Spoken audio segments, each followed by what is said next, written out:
રીપી e learning હબમાં હવે આપનું સ્વાગત છે। આપણે આગલા ટોપિક તરફ જઈએ। ચેપ્ટર નંબર 17ના નવા ટોપિકમાં જેમાં આપણે વાત કરી રહ્યા છે મુખ્યત્વે રીતે એ છે શ્વાસ અને ઉચ્છ્વાસ। અને પહેલા ટોપિકમાં વાત કરી ગયા હતા શ્વાસ નળી, શ્વાસ વાહિકાઓ અને બીજી ફેફસાની રચનાઓની વાત અભ્યાસ કરી ગયા છીએ।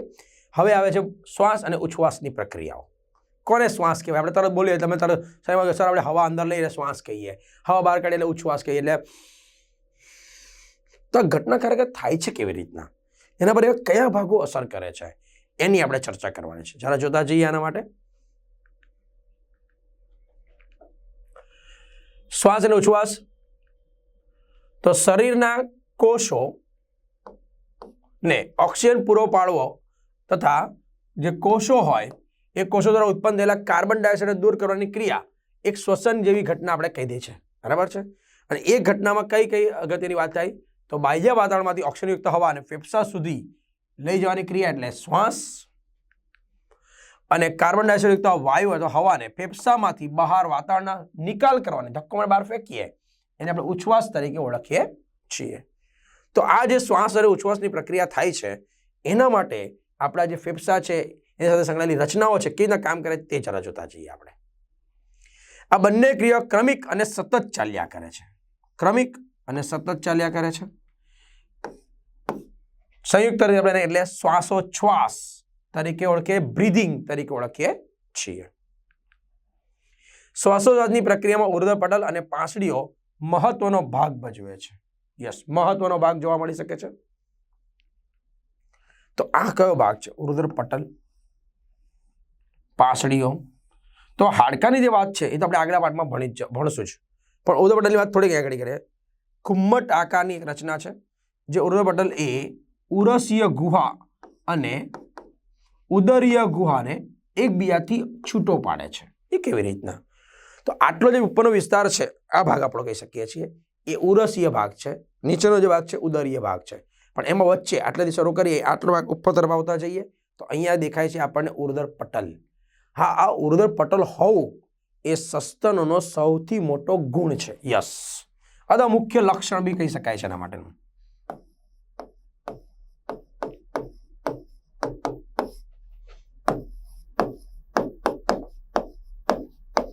તો આ જે ઉર્ધ્વ પટલ હોય છે એ મહત્વનો ભાગ કહી શકાય છે। બીજી એક નોંધની વાત સાંભળજો, આ જે ઉર્ધ્વ પટલની રચના જોવા મળી શકે છે ને એ મગર જેવા પ્રાણીમાં છે।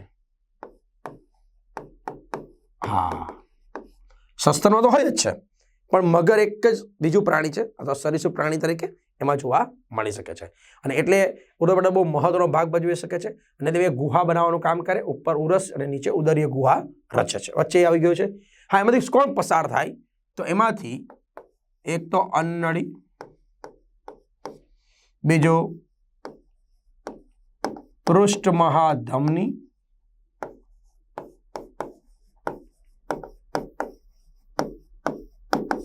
અને પશ્ચ મહાશિરા।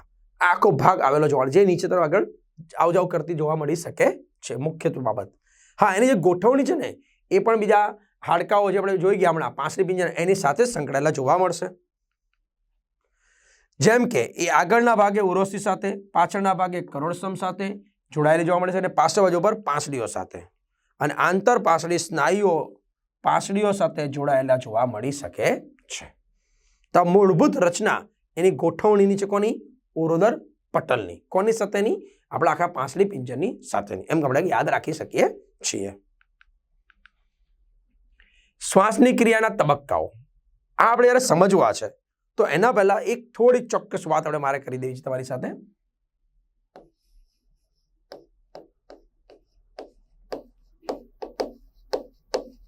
આંતર પાંસળી સ્નાયુઓ જોવા મળે। આ જે આંતર પાંસળી સ્નાયુ છે એને એમ કહી શકાય છે ઇન્ટરકોસ્ટલ મસલ્સ કહી શકાય, એટલે આપણે ICM ના નામથી ઓળખી શકીએ છીએ। ઓકે બાળકો, તો આપણે જોયું કે કેવી રીતના જે શ્વસન તંત્રના માટેના ભાગો જોવા મળી શકે છે, એમાં શ્વાસોશ્વાસની ક્રિયાની સમજણ આપણે લીધી। આગળ વધતા જઈએ આપણે એમાં। ઓકે બાળકો, આપણે આગળની વાત કરી રહ્યા છીએ તો જ્યારે શ્વસનની પ્રક્રિયા મારે સમજાવી છે તો એના સંદર્ભમાં આપણે વાત કરી દઈએ। તો શ્વસનની ક્રિયાના તબક્કા મારે સમજાવવા માટે જવાબદાર જે છે એના માટે ચોક્કસ પાંસળી સાથે સંકળાયેલા સ્નાયુઓ છે. તો એની થોડીક ચર્ચા મારે કરવી છે. જરા જોતા જજો. તો આપણી પાસે જવાબદાર છે આંતર પાંસળી સ્નાયુઓ. એને આપણે ઇન્ટરકોસ્ટલ મસ્કલ અથવા મસલ્સ કહેવામાં આવે, આઈસીએમ તરીકે ઓળખવામાં આવે. હવે આવા સ્નાયુની જરૂર શા માટે પડી? તેનું કારણ છે કે મનુષ્યના જે ફેફસા છે એ ફેફસામાં સ્નાયુ નથી,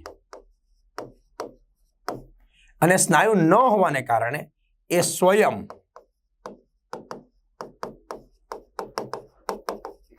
સંકોચન અને શિથિલન ન પામે. એટલે કે સંકોચન અને શિથિલન સ્વયં પામી શકતા નથી. તો એને કારણે એમાં એક ચોક્કસ વ્યવસ્થા છે આંતરપાસળી સ્નાયુઓની. આવા સ્નાયુઓ બે પ્રકારના છે. એકને કહી શકાય છે બાહ્ય આંતર પાંસળી સ્નાયુઓ અને બીજા અંતઃ આંતરિક પાંસળી સ્નાયુઓ. હા, આના નામ કેતા આપણે એની ગોઠવણીને આધારે પાડેલા છે. એની નામ જે છે એની ગોઠવણીને આધારે પાડેલા છે. કેવી રીતના જરા જોતા જજો. આપણે એક થોડાક નવા પ્રકારની આકૃતિ સાથે તમને સમજાવું. આ માની લે કે એક પાંસળી છે, એની નીચે બીજી પાંસળી છે. આ પાંસળી ઉપર તરફ છે, આ પાંસળી નીચે તરફની છે. હવે એના પર જે સ્નાયુઓ ગોઠવાયેલા છે ને એની ગોઠવણી કંઈક અલગ પ્રકારની દેખાય છે. આપણે અલગ રંગથી દર્શાવી દઈએ.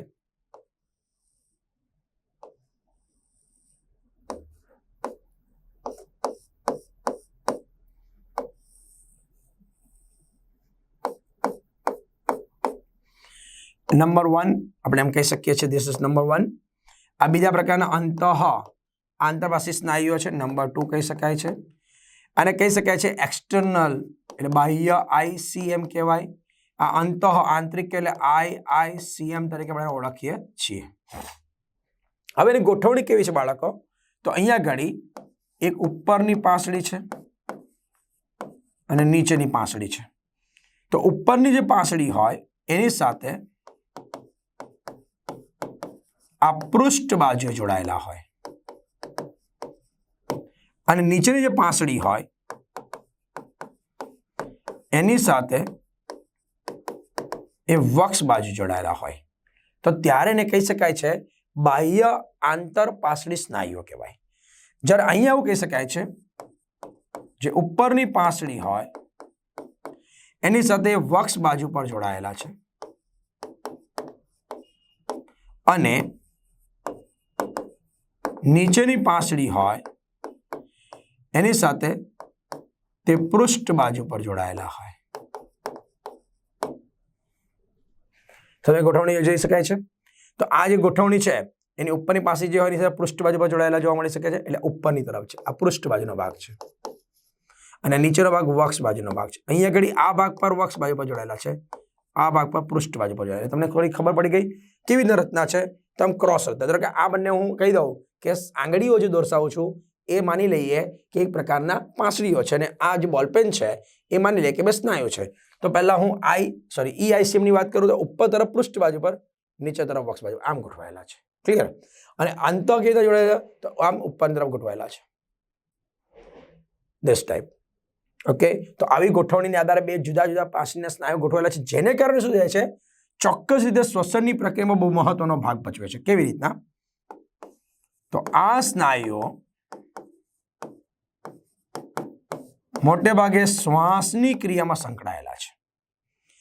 એની સરખામણીમાં આ જે સ્નાયુઓ હોય એ ઉચ્છ્વાસની ક્રિયા સાથે સંકળાયેલા છે. આ સ્નાયુ શું કરે છે તો કે પાંસળીઓને ઉપર અને બહારની તરફ લાવે છે. આ સ્નાયુ જે છે એ પાંસળીઓને નીચે અને અંદરની તરફ લઈ જવાનું કામ કરે. એટલે જ્યારે આપણે શ્વાસ લેતા હોઈએ ત્યારે આ જે ઘટના ચાલતી શ્વાસોશ્વાસની, ત્યારે એની જાતે જ સ્નાયુઓ કામ કરે છે. એનું કારણ છે આ બંને સ્નાયુની ગોઠવણી. એટલે આ બંને સ્નાયુઓને કારણે આ ઘટના જોવા મળી શકે છે. એની જરૂર કેમ પડી એ તમને પહેલા સમજાવ્યું કે ફેફસા જે છે એના પાસે કોઈ સ્નાયુઓ નથી. હા, એની પાસે જાતે સ્નાયુ હોતે તે પાતે જાતે નિર્ણય લઈ લેતે કે મારે સંકોચાડવો છે, મારે શિથિલન પામવાનું છે, કારણ કે સ્નાયુનો ગુણ છે. પણ એ ત્યાં ન હોવાને કારણે એના ગોઠવણી માટે, એનામાં શ્વાસોશ્વાસની પ્રક્રિયા શક્ય બને એ માટે આ બીજા સ્નાયુ અથવા આંતરપાસી સ્નાયુ આપણી પાસે સંકળાયેલા છે, જે પાંસળી સાથે આ રીતે કંઈ ગોઠવાયેલા જોવા મળી શકે છે. તો હવે તમને આના વિશેની થોડીક સમજણ પડી ગઈ હશે કે સ્નાયુઓ કેના કામ કરશે. જેમ કે તમે ખબર પડી ગઈ કે ભાઈ બાહ્ય આંતરપાસી સ્નાયુઓ ખાસ કરીને શ્વાસમાં કામ કરશે, અંત આંતરપાસી સ્નાયુઓ એ ઉચ્છ્વાસની ક્રિયામાં કાર્ય કરવાના છે. તો જરા જોતા જઈએ આપણે કેવી રચના છે લોકોની કામ કરવાની પ્રક્રિયા. તો પહેલી આપણે વાત કરીએ શ્વાસની. જ્યારે ઉરસીય ગુહાનું કદ વધે અને તેથી ફેફસામાં રહેલી હવાનું દબાણ ઘટે ત્યારે શ્વાસની ક્રિયા થાય છે, જેના ક્રમિક તબક્કા નીચે મુજબ છે. તો ખાસ જરા જોતા જો ક્રમિક તબક્કા કેવા છે કે એક શબ્દ જોતા જઈએ. ઉરસીય ગુહાનું કદ વધે અને ફેફસામાં રહેલી હવાનું દબાણ ઘટે ત્યારે આપણને શ્વાસની ક્રિયા જોવા મળી શકે છે. હવે આવું વિચારવા માટે એક સામાન્ય ઉદાહરણની વાત તમને સમજાવવા માંગુ છું. તમે બધા જોવો છો આ શું છે? ત્યારે તમે બોલો છો કે સર બલૂન છે, ફુગ્ગો છે. આ ફુગ્ગા એ ખરેખર શું અંદર હવા જઈ શકે છે આપણાથી? એમ મૂકી રાખો પંખાની નીચે ખલાઈને, તો શું હવા અંદર જવાની છે? તો કે ના. તો આમાં હવા ભરવા માટેનું તમારું પહેલું સ્ટેપ શું બાળકો? તો તમે તરત બોલી ઉઠશો કે હા સર, અમે શું કરશું કે ફુગ્ગાને બંને પાસેથી પકડશું અને જે મોળાનો ભાગ છે એને આપણી પાસે રાખશું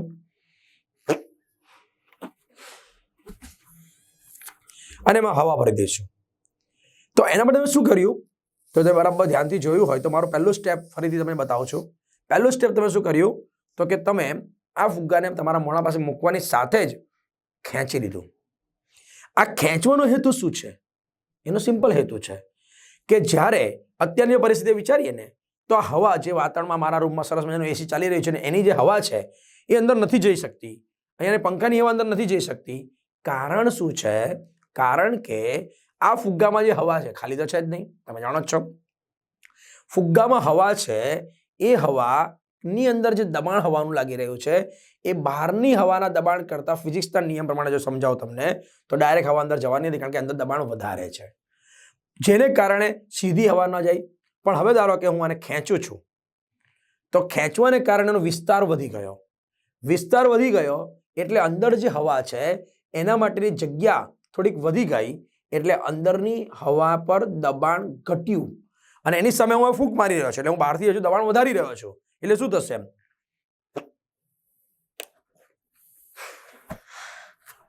ફુગ્ગો તૈયાર થઈ ગયો. એટલે કે તમારા ફેફસામાં હવા આવી ગઈ. યસ, આપણા શરીરમાં પણ ફુગ્ગો એટલે કે ફેફસા છે. મારે આ ફેફસામાં હવા દાખલ કરવી છે તો પહેલા મારે હવા ફેફસાને શું કરવા પડે? ખેંચવા પડશે. ખેંચવા માટે મારે શું કરવું પડશે? અંદરની ખેંચવાને કારણે શું થશે? અંદરની હવા પરનું દબાણ ઘટશે અને બહારનું દબાણ વધારે હશે, એટલે આપમેળે હવા સીધી અંદર આવી જાય છે. તો બસ આ જ કોન્સેપ્ટ પર આપણા શરીરમાં કામ ચાલે. હા, ધારો કે તમે સાયન્ટિફિકલી કામ કરો એવું કે એક રૂમ એવો બનાવો કે જેની અંદર આ ફુગ્ગાની કરતા બહારનું દબાણ જે હોય છે એ થોડુંક વધી જતું હોય છે અને એ સીધો હવા એની જાતે નાખી દે, બધા ફુગ્ગા જાતે ફૂલી જશે. ઇટ ઇઝ પોસિબલ, શક્ય છે. જેમ આપણા શરીરમાં ફેફસા કામ કરી શકે છે એમ થાય. તો એ જ પ્રક્રિયા તમને સમજાવવા જઈ રહ્યો છું. બહુ સલાહ તમને આવડી જરા જોતા જજો. તો વાત ચાલે છે કે કેવી રીતે જોવા મળી શકે છે આપણને. આગળ વધતા જઈએ આપણે. તો જ્યારે ઉર્ધ્વ પટલના સ્નાયુઓનું સંકોચન થાય, પહેલું સ્ટેપ, ઉર્ધ્વ પટલના સ્નાયુઓનું સંકોચન થાય એને કારણે ઉર્ધ્વ પટલ નીચે તરફ આવવાનું કામ કરશે. હા, તમે બી આવું અહેસાસ કરી શકો છો. અત્યારે બેઠા બેઠા તમે શ્વાસ લો ત્યારે તમને શું વિચારે? તો પેટ થોડું સપાટ થવા લાગી ગયું, છાતીનો ભાગ ફૂલી ગયેલો તમને લાગ્યો. તો આવું કેમ થયું? કારણ કે ઉર્ધ્વ પટલના જે સ્નાયુઓ છે એ નીચે તરફ સંકોચાઈને ખસી ગયા, એટલે ઉર્ધ્વ પટલ છે નીચે તરફ ખસી ગયું અને એને કારણે આનો જે આકાર હતો, જે ઘુમ્મટ આકાર હતો એ સપાટ બની ગયો. યસ, આ યાદ રાખજો. બીજી વાત કરીએ તો તેના પરિણામે ઉરસીય ગુહાનું કદ વધી ગયું છે. એટલે કે વિસ્તરે છે. આપણે હમણાં ભણી ગયા આગલા ટોપિકમાં કે ઉરસી ગુહા કઈ રીતે બનેલી છે, પેલા પાંસળી પિંજરને કારણે વચ્ચે જગ્યા બની ગયેલી છે, ઉરસની અંદર આખું પુરાણ બની ગયું છે, તો એ જગ્યા થોડીક મોટી થઈ ગઈ છે. પેલો ફુગ્ગો ખેંચાયો, અંદર જગ્યા વધી ગઈ, સેમ એઝ અહીંયા કામ થઈ ગયું છે. આથી ફેફસામાં રહેલી હવાનું આંશિક દબાણ ઘટ્યું. યસ, જેમ આપણે સ્નાયુઓ સંકોચન પામશે બધા નીચે ખસે છે, જેવું વચ્ચેની જગ્યાનું કદ વધી ગયું એટલે આંશિક દબાણ ઘટી જાય છે. પરિણામે બાહ્ય વાતાવરણની જે હવા છે એ બાહ્ય નાસિકા છિદ્રમાં જાય, ત્યાંથી બહારથી હવાનું અંદર તરફ રહેલી હવાનું દબાણ એક સરખું ન થાય ત્યાં સુધી ફેફસામાં એનો પ્રવેશ શરૂ રહે છે, અને આ જ ઘટનાને આપણે શ્વાસ કહેવામાં આવે છે. આપણે વિચાર સર કેટલી હવા જશે, જેમ તમે મેં કીધું કે ફુગ્ગાની અંદર જે હવા દાખલ થાય છે કેટલી દાખલ કરી, ધારો કે હું ફૂલાવ્યા કરે તો બહુ સરસ મજાનો અવાજ આવી જતો, તો બહુ સરસ મજાનો અવાજ આવતો ફુગ્ગાને ફાટવાનો. એ નથી થતું, કારણ કે આપણી સજીવિક રચના જે આગળ ફેફસા ફાટી જતા જ નથી, કારણ કે જાતે એ નિયમન પામી જાય છે. જેટલી હવા સમાઈ શકે છે એટલી હવા લેવાની આપણે પાછળથી વાત કરશું, એની ક્ષમતાની વાતો કરશું, કદની વાતો કરશું.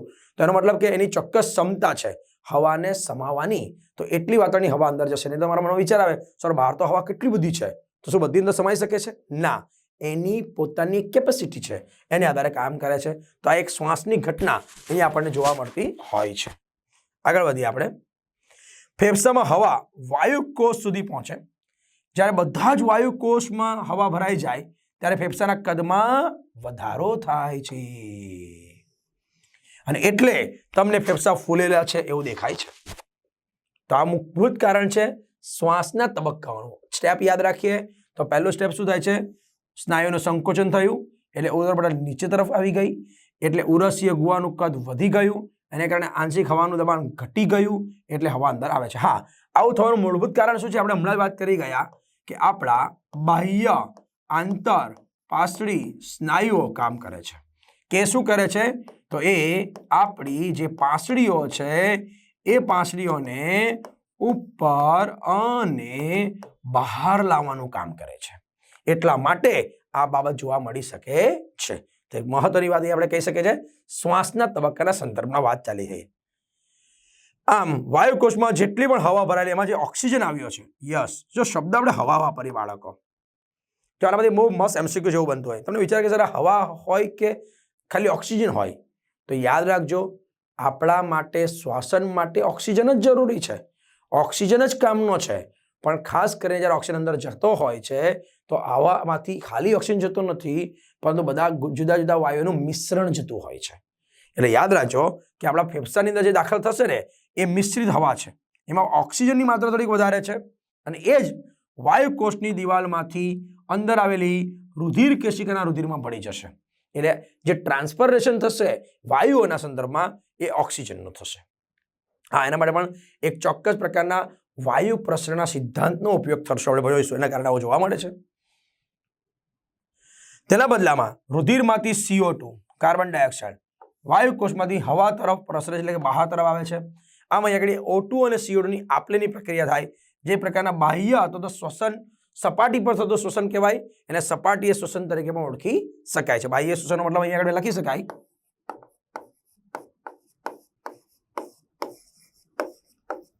એક પ્રકારનું શ્વસન સપાટી પર થયેલું ભાગ કહેવાય, સપાટીય શ્વસન કહી શકાય, કે જેમાં કોઈ શક્તિ બનતી નથી, માત્ર ને માત્ર આપલે થતી હોય છે. ઓકે, ત્યાર પછીની વાત કરીએ આપણે ઉચ્છ્વાસના તબક્કા. એમાં શું થાય? તો સેમ વાત, શ્વાસની પ્રક્રિયાનું વિરુદ્ધમાં જતા રહેવાનું, કારણ કે આપણે હવા ભરી, હવે હવા બહાર કાઢવાની છે, તો આ પ્રક્રિયા ઉલટી જોવા મળશે. કેવી રીતના? તો ઉરસીય ગુહાનું કદ ઘટે એટલે ફેફસામાં રહેલી હવા પર દબાણ વધે, માટે ઉચ્છ્વાસ થાય. આ શબ્દને પકડી લેજો. ઉરસીય ગુહાનો કદમાં ઘટાડો થાય, દબાણ વધે એટલે હવા બહાર ફેંકાશે. જેમ પેલા ફુગ્ગામાં આપણે જો છોડી દે તો અંદરની હવા શું કરશે? પ્રેશર કરે છે, અને ફેફસા જેમ બહાર હવા ફેંકે છે, પેલા ફુગ્ગામાંથી હવા બહાર ફેંકે, ફેફસામાંથી પણ હવા બહાર ફેંકાયેલી જોવા મળશે. તો આ મૂળભૂત રચનાને યાદ રાખીને બંને સાથે, ફેફસાને તમારા ફુગ્ગા સાથે, જેથી તમે બરાબર મગજને યાદ રાખી શકો છો, મગજને આધારે સમજી શકાય છે. ઉચ્છ્વાસની ક્રિયામાં ક્રમિક તબક્કા કયા કયા છે જોતા જઈએ આપણે. જ્યારે ઉદરપટલના સ્નાયુઓ શિથિલન થાય, એટલે કે એને આપણે કહી શકીએ છીએ એક પ્રકારે વિકોચન, યસ, સંકોચનનું વિરોધી વિકોચન પણ કહે છે, શીતલન થઈ જાય. તો ત્યારે ઉર્ધ્વ પટલ ક્યાં જાય છે? તો કે ઉપર તરફ આવે છે. એટલે એવું કહેવાય છે કે એ સપાટ હતી અને હવે ઘુમ્મટ આકાર ની બની જાય છે. તો પહેલો ફેરફાર થયો. તેના પરિણામે ઉરસીય ગુહાનું કદ ઘટે. યસ, કદ ઘટી ગયું, જેથી ફેફસા દબાય છે અને તેમાં રહેલી હવા પર દબાણ વધે છે. કેમ? તો આપણા જે ફેફસા છે એમાં હવા ભરાઈ ગઈ છે. તો હવે એના પર શું કરશે? એના બધા જ કોષો દ્વારા એક ચોક્કસ પ્રકારનું દબાણ થાય છે અને એટલે હવા બહાર તરફ ધક્કો મારીને આવવાનો સારો કરી દે છે. આ દબાણને લીધે ફેફસામાં રહેલી કાર્બન ડાયોક્સાઇડ યુક્ત હવા બાહ્ય વાતાવરણ તરફ ધકેલાતી હોય છે, જેને આપણે એક પ્રકારનું ઉચ્છ્વાસ તરીકે ઓળખી શકીએ છીએ. કેમ એવું? તો અહીંયા જે વાયુકોષ હતા ત્યાં તો આપણે થઈ ગયેલી હતી, આપણે હમણાં આગળ જોઈ ગયા O2 CO2 ની. એટલે હવે જે ફેફસામાં હવા હતી એમાં વધારે પ્રમાણ કોનું દેખાતું હતું? CO2 નું હતું અને એટલે બાહ્ય તરફ એ CO2 યુક્ત હવા બહાર ફેંકાતી હોય છે. હા, આના માટે પણ જવાબદાર કયા સ્નાયુઓ છે? આપણે હમણાં વાત કરી ગયા. એના માટે પણ ICM આંતરપાશી સ્નાયુઓ છે. આ જે સ્નાયુઓ છે તે શું કરે છે? તો એ પાંસળીઓને નીચે અને અંદર તરફ લાવે છે. જેમ કે તમે જ્યારે શ્વાસ લો ત્યારે શું થાય? આ ભાગ ઉપર આવ્યો અને નીચે ઉતરી ગયું. તો આ સીધી અસર અહીંયા જોવા મળી શકે છે. ઉપર પ્રમાણેની શ્વાસ અને ઉચ્છ્વાસની ક્રિયાને અંત્ય ઝડપી છે એ સામાન્યતઃ આરામની અવસ્થાના આ પ્રમાણે થાય છે. અત્યંત અટપટી ઝડપી પ્રક્રિયા દર્શાવવાની હોય છે એ સામાન્ય આ પ્રકારે જોવા મળતી હોય.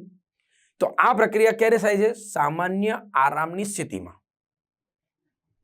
આરામની સ્થિતિ એટલે શું? એક પ્રકારે કહેવાય વિશ્રામી સ્થિતિ.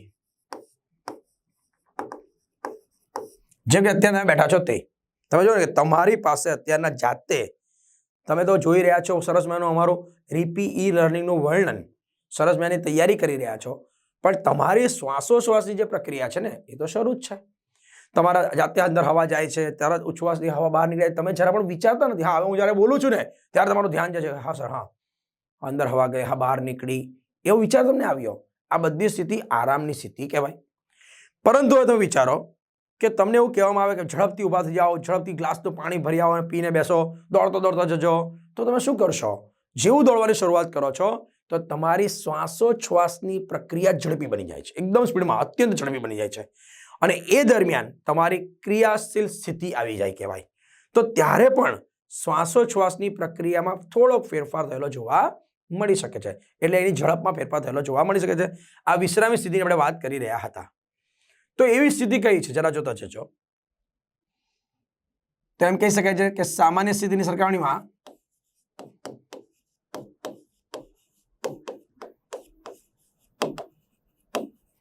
ક્રિયાશીલ સ્થિતિ હોય, જેમ કે તમે કસરત કરતા હોય,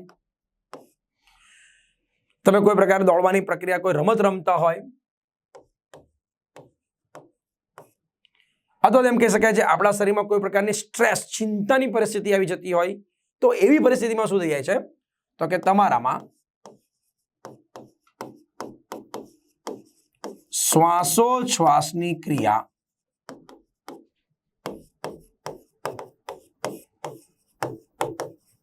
ઝડપી બને છે અને એમાં સમજો, એમાં ઉરોદર પટલ ના સ્નાયુઓ અને પાંસળીઓ કાર્ય કરે છે. આ તો કામ કરવાના જ છે, પણ એ સિવાય એક વધારાની રચના છે. જેમ કે શ્વાસની પ્રક્રિયા જ્યારે થતી હોય ત્યારે ગરદનના સ્નાયુઓ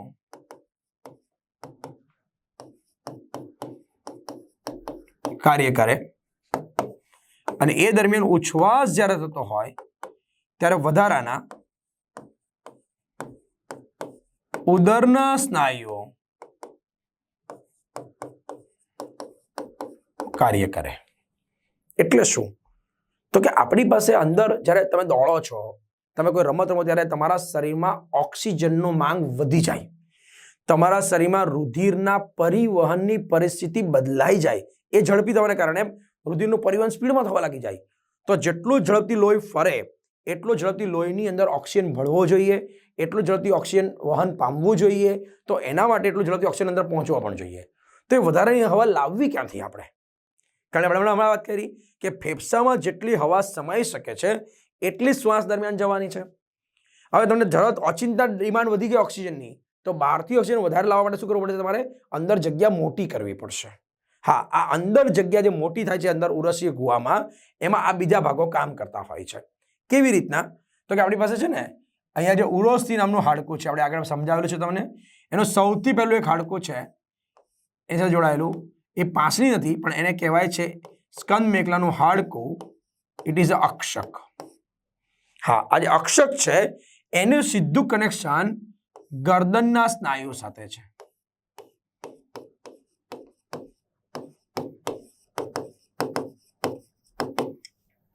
એટલે શું થાય છે?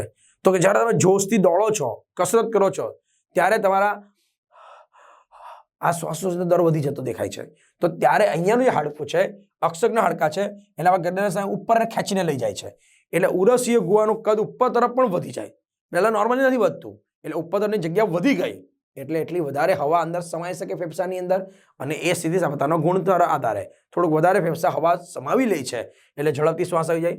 અને જ્યારે ઝડપથી હવા બહાર ફેંકવી છે, કારણ કે વધારે આવી પણ છે, સાથે ઝડપથી ફેંકવી પણ છે, એટલે ઉદર પેટના જે સ્નાયુઓ છે એ પણ ધક્કો ઉપર મારશે કે ખાસ કરીને ઉચ્છ્વાસમાં કામ કરે છે, જેને પરિણામે શ્વાસોશ્વાસ ઝડપથી થઈ જતા હોય છે. તો એ યાદ રાખજો, આ સ્નાયુઓનું કામ તો છે જ, આ કામ વધારાનું થાય છે. યસ, કોઈ એવું નહીં વિચારતા કે જ્યારે ક્રિયાશીલ સ્થિતિની જગ્યા પર સતત ક્રિયાશીલમાં કસરત કે રમત દરમિયાન આટલા જ કામ કરે સ્નાયુઓ. ના, એટલે એમસીક્યુમાં ખાસ યાદ રાખજો, આ સ્નાયુ તો કામ કર્યા વધારાના સ્નાયુઓ છે જે એમાં પ્રક્રિયામાં ભાગ લેતા હોય છે, અને એટલે ઝડપથી શ્વાસોચ્છ્વાસ શક્ય બને છે. તો અહીંયા તમને પૂરેપૂરી ખબર પડી ગઈ હશે શ્વાસ અને ઉચ્છ્વાસની પ્રક્રિયા કેવી છે તે. ઓકે, શ્વાસ દરમિયાન શું થાય? તો તે દરમિયાન વાતાવરણની હવા ફેફસામાં પ્રવેશે છે, વાયુકોષની હવા બહાર તરફ ધકેલાય છે. સમગ્ર પ્રક્રિયા ફેફસા અને વાતાવરણની હવામાનના દબાણ તરફ આધાર રાખે છે. શ્વાસ દરમિયાન ફેફસાના હવાનું દબાણ વાતાવરણની હવામાનના દબાણ કરતાં ઓછું હોય એટલે ફેફસામાં નકારાત્મક દબાણ સર્જાય છે. યસ, આ તમને થોડાક વધારાના એમસીક્યુ પૂછી શકાય એવા સંદર્ભના વાક્ય મૂકેલા છે, એટલે તમે વાક્યને સમજી શકો. ક્રિયા તમને ખબર પડી ગઈ છે, ખાલી એને અલગ રીતે પૂછાય એવા શબ્દ અહીંયા મૂકવામાં આવ્યા છે. તે જે ઉચ્છ્વાસ દરમિયાન ફેફસાનું આંતરિક હવાનું દબાણ વાતાવરણના દબાણ કરતાં ખૂબ વધારે હોય છે. આમ ઉદરપટલ અને પાસળીઓ વચ્ચે આવેલા આંતર ઉરસીય અને બાહ્ય ઉરસીય સ્નાયુઓ જે છે એ આ પ્રકારના દબાણ ઉત્પન્ન કરવામાં મદદ કરે છે. બધા સમજાવી દીધા તમને મેં. શ્વાસની ક્રિયા દરમિયાન ઉદરપટલનું સંકોચન, ઉરસી ગુહાનું કદ અગ્ર પાર્શ્વધરીય વધે છે, અને જેથી શ્વાસની ક્રિયા શક્ય બને છે. આ સ્થાને બાહ્ય ઉરસી આંતરવાસી સ્નાયુઓનું સંકોચન થતા પાસળીઓ ઉરોસ્થિ ઉપરની તરફ થઈ જાય છે, પરિણામે પૃષ્ઠવક્ષ ધરીય દબાણ ઉરસી ગુહાનું કદ વધે છે. તો આને ચોપડીના વાક્ય સાથે સરખાવી શકાય છે તમારાથી. પરિણામે ઉરસી ગુહાનું કદ વધતા ફુફ્ફુસીય કદમાં વધારો થાય છે. આને પરિણામે ફુફ્ફુસી દબાણ વાતાવરણના દબાણ કરતાં ઓછું થાય છે, અને પરિણામે ફેફસામાં પ્રવેશે છે. આમ શ્વાસની ક્રિયા શક્ય બનતી હોય છે. અને ઉરસી સ્નાયુ સંકોચનના પરિણામે ઉદરપટલ અને ઉરસીય મૂળ સ્થિતિમાં આવે છે. પરિણામે ઉરસી અને ફુફ્ફુસીય કદમાં ઘટાડો થાય છે. બહુ સિમ્પલ વાક્ય છે બાળકો. હવે તમને પૂરેપૂરી એમાં સમજણ પડી ગઈ હશે. આગળના બધા ટોપિકને આપણે અલગ ભાષામાં તમને પહેલા સમજાવી કાઢ્યા છે. આને પરિણામે આંતર ફુફ્ફુસીય દબાણ વાતાવરણમાં દબાણ કરતાં સહેજ વધુ થઈ જાય અને ફેફસામાંથી હવા વાતાવરણમાં ધકેલાય એટલે ઉચ્છ્વાસની ક્રિયા થાય. તો શ્વાસની પ્રક્રિયા દરમિયાન શું થયું? અને અહીંયા તમે જોઈ શકો છો, પરિણામ સ્વરૂપ ઉરસી ગુહાનું કદ વધતા ફુફ્ફુસીય કદમાં વધારો થાય. પરિણામે ફુફ્ફુસીય દબાણ વાતાવરણનું દબાણ હોય એના કરતાં ઓછું હોય એટલે ફેફસાની અંદરનું દબાણ ઓછું થઈ જાય, એટલે હવા અંદર આવે એટલે શ્વાસ થઈ ગયા. એનું વિરોધી યાદ રાખી શકાય છે. ખાસ જે એમસીક્યુ પૂછાવાના છે ને એ વધે ઘટે એના સંદર્ભમાં યાદ રાખી દો. તો સિમ્પલ યાદ રાખી દઈએ, ઝડપથી યાદ કરાવી દઉં. શ્વાસ થાય એટલે શું થયું? સ્નાયુઓનું સંકોચન થયું, ઉદરપટલ નીચે ગયા, ફેફસાની ઉરસી ગુહાનું કદ વધી ગયું, ફેફસામાં દબાણ હવાનું દબાણ ઘટી ગયું એટલે હવા અંદર ગઈ. ઉચ્છ્વાસ છે તો શું થઈ ગયું? ઉલટી પરિસ્થિતિ, સ્નાયુઓનું વિકોચન થયું, ઉર્ધ્વપટલ ઉપર તરફ ગયું, હવાનું અંદર ફેફસામાં દબાણ વધી ગયું એટલે હવા બહાર આવી ગઈ. ઉદરના સ્નાયુમાં શ્વાસ અને ઉચ્છ્વાસની ક્રિયાશક્તિ વધારો કે ઘટાડો કરવાની ક્ષમતા હોય છે. આપણે હમણાં સમજાવી દીધું તમને. ઉદરના સ્નાયુમાં શ્વાસ ઉચ્છ્વાસની ક્રિયાશક્તિમાં વધારો કે ઘટાડો કરવાની ક્ષમતા છે. કેમ? ક્રિયાશીલ સ્થિતિ, કસરતની સ્થિતિ યાદ આવી ગઈ તમને. સામાન્ય તંદુરસ્ત મનુષ્ય 1 મિનિટમાં 12 થી 16 વખત શ્વાસ લે છે. યસ, બહુ મજાનું વાક્ય જોજો. તમે અત્યારના મારો આખો પીરિયડ જોઈ કાઢ્યો તો કે પછી 1 કલાક થયો તો કેટલી વાર તમે શ્વાસોશ્વાસ કર્યા? તો તમે ગણી શકો છો કે 12 ગુણ્યા શું કરી શકાય? કેમ? તો કે અહીંયા આગળ 12 થી 16 વખત તમે ઓછામાં ઓછું 12 માની લઈએ ત્યાંના, અને આ પ્રતિ મિનિટ છે તો 12 ગુણ્યા તમારે 60 કરવું પડે એટલે 12 × 72 બરાબર છે તો 720. ઓકે, તો તમે સીધું સમજી શકો અહીંયા આગળ એક ફટાફટની પ્રક્રિયા યાદ રાખી શકાય છે. 12 થી 16 વખત શ્વાસ લેવાય છે. હા, એને કીધું માપી શકાય તો શ્વાસોચ્છ્વાસ દરમિયાન હવાના અવર જવાની જે પ્રક્રિયા થતી હોય છે એમાં કેટલું હવા આવી, કેટલી હવા ગઈ, તો સ્પાઇરોમીટર નામનું સાધન છે. આ સાધન વડે આપણે માપી શકીએ છીએ અને એને જ્યારે ચોક્કસ હવાના કદની માપણી આપણે ભણવાની છે. આ ફેફસાના કાર્યનું ડાક્ટર એટલે કે ડોક્ટરી કહી શકાય છે મૂલ્યાંકન કરવામાં મદદ થાય છે. કે ધારો કે તમે તંદુરસ્ત છો કે નથી એ તમારે ચેક કરવું છે, જોવું છે, તો કેતા જોઈ શકાય? તો કે આના માટે તમારા પાસે સ્પાઇરોમીટર. સર એ શું છે? તો એક એવું સાધન છે કે જેમાં તમારા ડોક્ટર જે હોય ને એ એક આટલું નાનું પ્લાસ્ટિકનું મોઢામાં મૂકવાની એક નાની નળી જેવું તમને આપે અને પછી તમે મોઢામાં મૂક્યા પછી કહે કે જોશથી શ્વાસ લો, ધીમેથી શ્વાસ લો, તો એનાથી જે હવા આવજાવ થતી હોય એ બધાની એક હવેના જમાનામાં તો કોમ્પ્યુટરનો યુઝ થાય છે, સીધા જ કોમ્પ્યુટરની અંદર એક આખો ગ્રાફ બની જાય છે. એ સાધનનું નામ છે સ્પાઇરોમીટર કે જે ચોક્કસ પ્રકારનું માપન કરે છે. ફેફસામાંથી હવા કેટલી અવર જવર કરતી હોય છે એનું કદ માપી શકાતું હોય છે. તો આ બહુ મજાનો મુદ્દો બાળકો તમને ખબર પડી ગઈ છે. શ્વાસ અને ઉચ્છ્વાસની ક્રિયા યાદ રાખજો. કેટલી વાર તમે શ્વાસોચ્છ્વાસની ક્રિયા કરો છો? પ્રતિ મિનિટમાં 12 થી 16 વખત. આ પ્રક્રિયા ખાલી સમજાવવા માટે તમને અહીંયા ચિત્ર બતાવી રહ્યો છું ચોપડીના સંદર્ભમાં. જો તમે જોઈ શકો છો અહીંયા જોઈ લો, આ ફૂલી ગયું એટલે હવા અંદર આવી ગઈ. તો જો આ ઉપર ને બહાર આવે છે, ક્લિયર? બરાબર ધ્યાનથી જોજો. આ ઉપર આવી ગઈ, યસ, એટલે અંદર હવા ગઈ. આ અંદર જતી રહી એટલે ઉચ્છ્વાસ થઈ ગયો. આ બધી હવા અંદર આવી ગઈ, યસ, પાછી અંદર જતી રહી. તો આમ શ્વાસોચ્છ્વાસની ક્રિયા કરે છે. જો ચોપડીની આકૃતિને જો સમજાવું અહીંયા તમારી સાથે તો આ પહેલી આકૃતિ જોઈ એ શ્વાસની આકૃતિ. જો બાળકો, પહેલી આકૃતિમાં જોઈ શકો છો એ શ્વાસની પ્રક્રિયા દર્શાવે છે. બીજી આકૃતિ છે ઉચ્છ્વાસની પ્રક્રિયા દર્શાવે છે. પહેલી તો ઓળખાણની રીત, કારણ કે જો પરીક્ષામાં પૂછાશે ને તો આકૃતિ યાદ પૂછવાની છે તો ઓળખવાની રીત શું યાદ રાખો? તીરને જોઈ લો, તીરને જોવો. અહીંયા તીર નીચે આવી રહ્યું છે, યસ, તો ઉર્ધ્વપટલનું સંકોચન થઈ રહ્યું છે. કેમ? તો કે સ્નાયુઓ નીચે આવે ત્યારે ઉર્ધ્વપટલના સ્નાયુનું સંકોચન થયું હશે અને એના ઘુમ્મટ આકાર સપાટ આકારમાં ફેરવાઈ ગયો. આ જે બહારનો જે પાંસળી પિંજર છે ક્યાં રહ્યું છે? ઉપર. તો પાંસળીઓ ઉરોસ્થિનું ફેલાવાનું થયું. કેમ? તો કે બહાર તરફ આવી રહ્યા છે, જોઈ લો, આ ઉપર આવી જજો, આ ઉપર આવી, યસ, એટલે ઉરસના કદમાં વૃદ્ધિ થઈ, અંદરની જગ્યા વધી ગઈ. બોલો, ક્લિયર આકૃતિ સમજવા પડે છે? અને જેવી આ થઈ ગઈ પ્રક્રિયા એટલે હવા અંદર એન્ટ્રી કરી ગઈ એટલે વાયુનો ફેફસામાં પ્રવેશ થઈ ગયો એટલે આપણે શ્વાસ કહી શકીએ છીએ. તો આ તીરથી તમે એને ઓળખી શકો છો. ધારો પરીક્ષામાં કોઈ પણ આકૃતિમાં નામ નથી લખ્યા તો તીરને પકડી લેજો તમે. અહીંયા તમે જોઈ શકો છો તો આ તીર ઉપર જઈ રહ્યા છે, આમ બતાવ્યા છે આપણને. એટલે કે ઉર્ધ્વપટલનું શિથિલીકરણ અથવા તો કહી શકાય છે એક એવો ભાગ બની રહ્યો છે સંકોચનમાંથી વિકોચનની પ્રક્રિયા થઈ છે અને એટલે એ કમાન ઉપરી કમાન એટલે ઉપર તરફ આખું પાછો ઘુમ્મટ આકાર બની જાય છે. જેને કારણે શું થાય છે? પાંસળીઓ અને ઉરોસ્થિ મૂળ સ્થાન ઉપર પાછા આવે એટલે અંદર નીચે તરફ જાય છે. તમે આકૃતિમાં પણ જોઈજો, આ પાછું અંદર ગયું, આ ઉપર આવી, યસ, આ નીચે આવી ગયું. આ પ્રક્રિયા જોવા મળી શકે છે. સાથે સાથે એને કારણે ઉરસના કદમાં ઘટાડો એટલે અંદર દબાણ વધી ગયું એટલે હવા બહાર આવી ગઈ. ઓકે, તો બુકની ચોપડીની મસ્ત મજાની આકૃતિને પણ યાદ રાખી શકાય છે. એના આધારે એમસીક્યુ પૂછાય તમને તો. ઓકે બાળકો, અહીંયા આગળ બહુ મજાનો મુદ્દો આપણે જોયો જેનું નામ છે શ્વાસોશ્વાસની પ્રક્રિયા. એના સાથે સંકળાયેલી બધી વાતો ખૂબ મજાની. ત્યાર પછી આપણે નવા ટોપિકમાં આગળ મળતા જઈશું. Okay, thank you.